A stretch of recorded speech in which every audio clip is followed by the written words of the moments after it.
will feel very strange. I'm normally on the floor in tights and bare feet in a sports bra, really. That's how I'm most comfortable. I started working with people with disabilities and disadvantaged people about 20 years ago.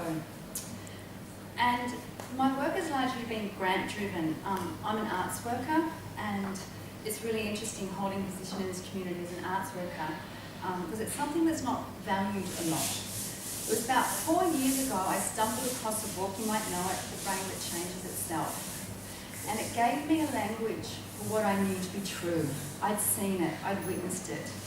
I work with acquired brain injury people, I work with people with profound and multiple disabilities. And I'd wandered around our community, writing grants, popping into St. John's, popping here, popping there. But my body of work wasn't consistent, so it was very hard to convince people what I saw, the little miracles I saw. And then a revolutionary organisation called ARC Disability Services, and ARC stands for Accommodating, Responsive and Creative.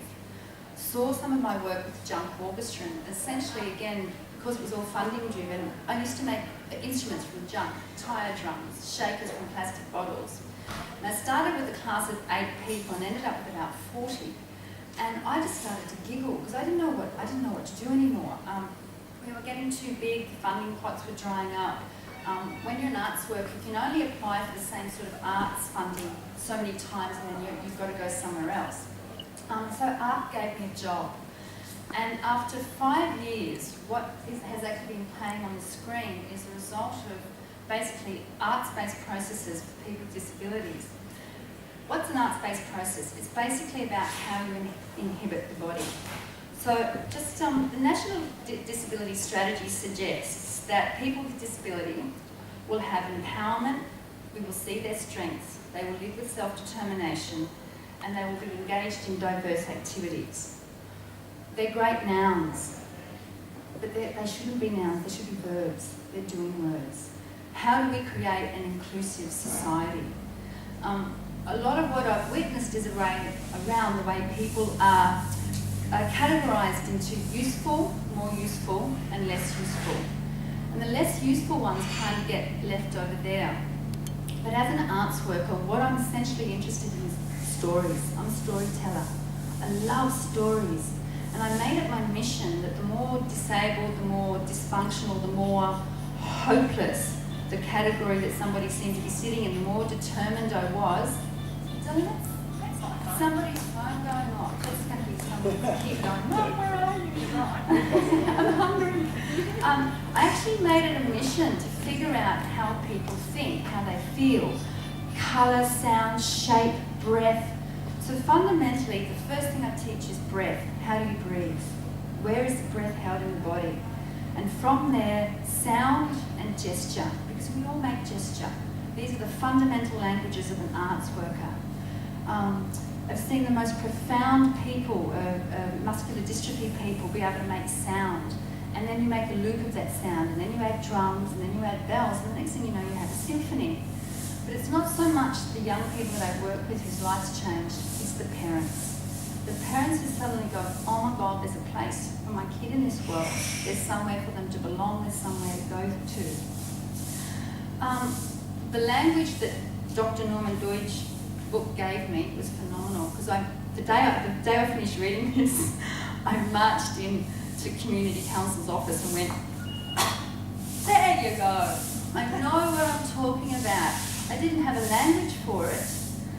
It's unfortunate that it's really hard to talk about people's hearts. It's really hard to talk about people's gestures and what I think they mean, because I've spent 5 years with them, so I kind of know what they mean. But it's really hard to prove anything. How do I know what it is for another person in their world? What you're seeing up here, these are the deaf Indigenous dancers, so they can't hear, they feel the vibration.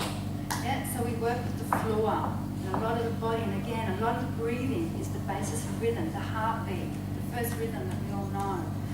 I work with acquired brain injury people, just the subtlest of movement can say yes. So I make film with ABI people because images, they can choose. We can sit for hours going through images and telling a story and putting it together through film. We can play a lot with colour, get people out of chairs and put paint on their feet and paint on their knees, and it's brilliant in rolling people around the floor. But again, an arts-based process basically is about inhabiting the body, being in the body and being present to the body. And so what I've done now is I've got quite a few really good drummers, because I'm a drummer, I'm a dancer, and I'm a theatre practitioner. I also am a professional theatre worker. Jessie Cook, my friend here, we've been on stage a couple of times with Tropical Arts Community Shakespeare. It's an inclusive theatre company, and it really does mean everyone's welcome here. Last year we were on stage with 40 people. It was the first year we had 12 actors from Art Disability Services come through. And it's extraordinary. It's extraordinary to see experience and expression outside what is the limited vocabulary we have for sadness or anger. It looks like this according to movies. But it fascinates me watching other people express these things and express their worlds, their point of view to me. This year with the Tropical Shakespeare, we're having a heart attack because we've actually got 100 people. And we're not quite sure how to work with it, but we've got about 30 people from Art Disability Services coming through. We've joined up with the Disadvantaged Song Choir. So again, getting back to the body, mapping the feet, one of the first, I'm just going to come out here and yell at you a bit. One of the first things with any arts work is, this is my tool, this is it. So I need to shift everything around shame and embarrassment. I have to be in here, I have to move, I have to work, and that brings up all sorts of stuff. Twice as much if you have a disability. So we just start by mapping the foot, just rolling through the foot, sending the message from the foot to the brain, from the foot to the brain. In 5 years, we had people who would stumble around actually be able to lift. And it's so simple. It's so incredibly simple. Finding your breath, knowing that your breath comes in, there's a stop, and it comes out. And to use that rhythm with sounds so that Shakespeare, how did it start, Jess? How does Shakespeare start? Two houses. Two households. Two households, both alike with Dignity. And working with the breath to get those sounds out of people. Helping them know what their mouth does and opening their mouth and using sounds to get this happening. And again, the message is through the brains. At first you just might be shout, but after a while you will start to hear the diction coming, the tongue will start to move. We do a lot of gibberish, blah, blah, blah, blah, blah, blah, blah, but it's all about exercising the tongue, getting the tongue to make the shapes of the sounds on the roof and in our mouth. The breath, the feet, and then of course the spine. And that's around words like, I find a lot of people with disabilities quite knocked around in terms of words like persistence, determination, resilience. And they're so used to giving up because nobody really expects very much of them at all. And it's just so easy to give it a bit of a try and then just go, oh, yeah, whatever, and to walk away. If you come back and go, show me neutral. And neutral in an actor's world is back straight, shoulders back, feet on the floor and ready to work. It took me years to stop the slouching and the itching and to just get them to be still.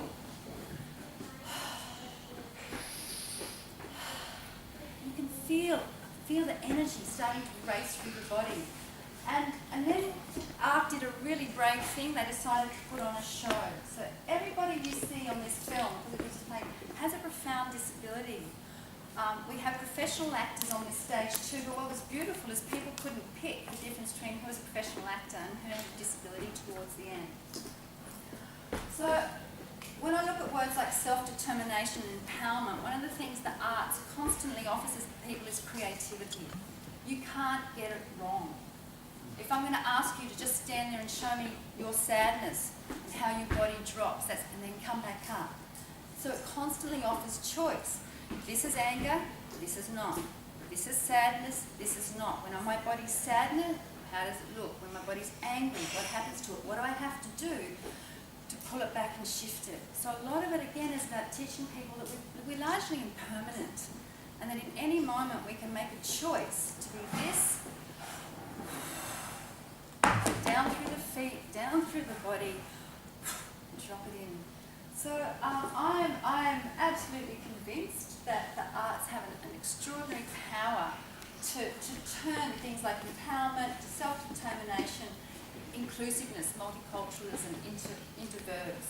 It's non-competitive.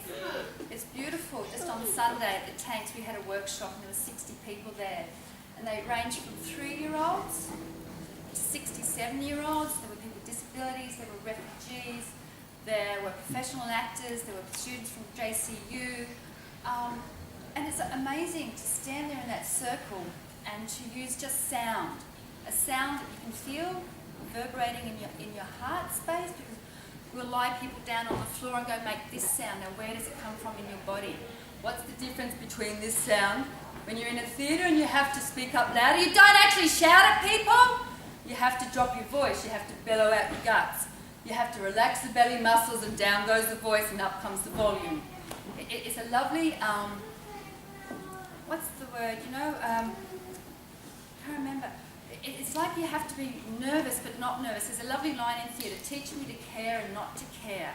So that's a paradox. You're tense and you're not. It's the lovely duality between being ready to move but being totally relaxed in that body. So in this heart space we were working with this sound Sue. Just Sue. And you can feel the vibration. So you're working with people who are deaf, but you can place their hand and they'll feel the sound. And then they can close their eyes and go, okay, how do I get that sound from my throat? How do I get it from my chest? They don't have to hear it, they can feel where the body's making the sound. And that's what I do as an arts-based theatre worker. Train people to actually inhabit their bodies so that they can tell me their stories. Tell me who they are, what they want. What do they think about? What do they think about Shakespeare? Not a lot, apparently, at the front. Hey, we're doing Romeo and Juliet. But it was an extraordinary experience to have 12 people who basically, I carried a weight. And the weight of this was the expectation that we were going to embarrass people and that we were going to fail. And it's so funny. My life has been spent sort of propping up this arts, and now I'm almost famous. People want to know what I do. And I just say, well, it's an arts-based process. People from Papua New Guinea now have seen this and they're coming down asking ARC to help set up their disability services. I'm working with mental health people. All of these people, just even these ones here, 4 years ago, you wouldn't have been able. So this is called Who Are You? And we use the piece from the Who Are You? That one. Because if you're in a supermarket and you see somebody with a disability, we're all taught not to stare, so we look away. But I wanted people to just sit and have a look. And what you'll see, if you heard it, is they're just like everybody else. They want to get married, they want a job, they want to have a home, they want to be sexy, they want a boyfriend. And that was the proof. That was the proof. Their parents coming going, I thought you were going to really stuff this up. I thought you were really going to end up embarrassing everybody. And so that's kind of all I really have to tell you about arts-based processes and the way it fires the brain and our capacity. I think humans are amazing. I think the brain's amazing. And if I come at it with the capacity to accommodate, be responsive and creatively employ what I know to help somebody get the best out of their body, and have the capacity to train them and have that training be sustainable, then this is what we can get out